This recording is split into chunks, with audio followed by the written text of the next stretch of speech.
is, I think the federal government, when you see crooked elections, and we had plenty of them, and by the way, we had them last time, but go to 2020 and look at the facts that are coming out.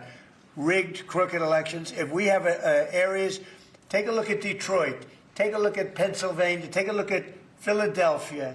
You go take a look at Atlanta, look at some of the places that horrible corruption on elections. And the federal government should not allow that. The federal government should get involved. These are agents of the federal government to count the votes. If they can't count the votes legally and honestly, then somebody else should take over. The Constitution says it should be states that administer elections, Mr. President. That's what the Constitution you know what? says. They can administer the election, but they have to do it honestly.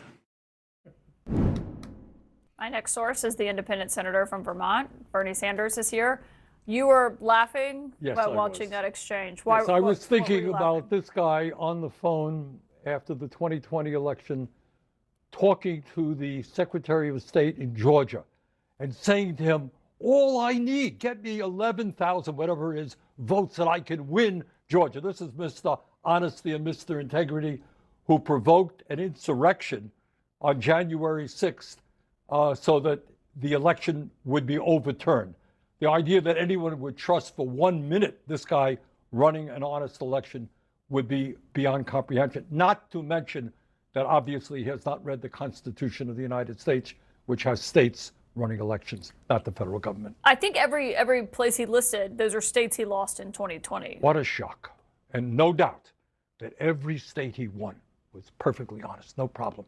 Just the states that he lost. Look, you got a guy who is a demagogue, who is an authoritarian, and is moving this country in a very, very dangerous direction.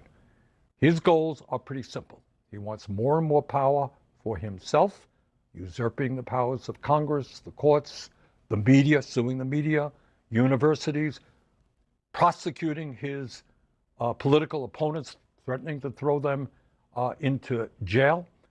And he wants more wealth for himself. That's his goal. And since he has been president, my understanding is his family fortune has increased by $4 billion. His oligarch friends, billionaires, have made an additional $1 trillion.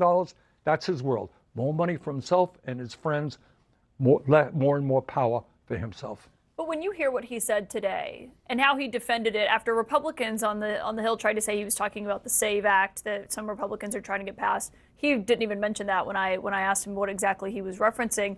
Does it raise concerns for you, given, one, how Republicans who have lauded states' rights for decades